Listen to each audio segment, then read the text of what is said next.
What's up mga paps? Good morning. Kadadrop lang natin ng first booking natin. So balikan natin yung pinost natin kahapon, no, na nagbad finger na ano, no, na pasahero, no. So unang-una, nagpapasalamat ako dun sa mga nakaka-appreciate, no, yung mga mas pinuna yung ginawa ng ano, no, ng pasahero ng angkas, no, na nagbad finger sa atin.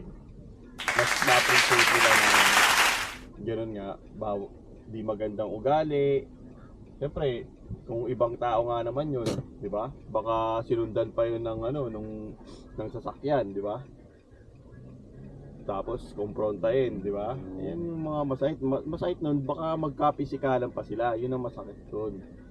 So mas na-appreciate nila na pinopost yung mga ganun, no, para maging awareness sa mga tao na wag ganun ang ugali sa kalsada, kasi hindi mo kilala yung mga tao na makakabangga. Tapos dun naman sa mga nagko-comment ng ano, isa-isahin natin, bigyan natin ng paliwanag isa-isa, no? So unang-una, itong comment ng bakit nga ba tayo bumusina? Iba kasi siguro tinignan na lang kaagad yung ano, no, yung pagkabusina kaagad natin, no, na parang nagulat yung pasahero, no. Magugulat ka talaga kasi hindi naman sila aware na may bubusina ng gano'n eh. Magugulat talaga yung pasahero, magugulat talaga yung nasa harapan, no. Pero yun nga, ano yun, babala yun. Hindi ka naman bubusinahan ng walang dahilan. Yun ang iisipin mo. Hindi ka bubusinahan ng walang dahilan. Bakit nga ba natin siya binusinahan? So kung mapapansin nyo po doon sa unang video, no, sa pinaka-umpisa talaga, no, yung rider talaga, is galing talaga yun sa right side ko. Hindi naman siya, wala naman siya sa harapan ko eh. Kasi ang turn niya is pumasok agad doon sa second lane. Dahil nga kakanan siya. Ako kasi, ang turn ko, pumasok dun sa first lane. Dahil, papunta nga ako dun, padiretso ako. Nagkaroon kasi siya ng hesitation. Dahil nga, yun nga, papaunahin niya yung sakyan. Papaunahin niya. Pero, dapat dun, nag-stop lang siya. Hindi siya yung kumabig. Diba? Kasi kakainin niya yung lane ko eh. Kinain nga niya eh. Sa totoo lang eh. Kaya nga ako bumusina eh. Kasi kinain niya na yung lane na papasukin ko. Doon pa lang, mali talaga, di ba? Pero, yun nga, sa kalsada kasi, kailangan defensive driving lagi. Para sa akin, defense mechanism ko lang yung ginawa ko na nagbusina ako. Kasi, meron ako nakitang risk. Di ba? May danger ako nakita. Iba kasi, ang iniisip kagad na parang madali, gano'n. Hindi ako nagmamadali. Never ako nagmamadali. Tsaka pinopromote nga natin dito sa atin na ano eh. Mas pinapanigan nga natin yung tamang pag-uugali sa kalsada eh. Di ba?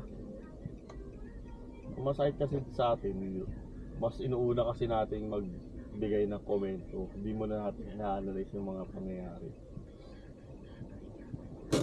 Nag-signal nga yung ano eh, yung rider na ano eh. Humihingi ng ano eh, ng dispensa, di ba? Gaganon. Hindi naman siya nag-react ng pangit, di ba?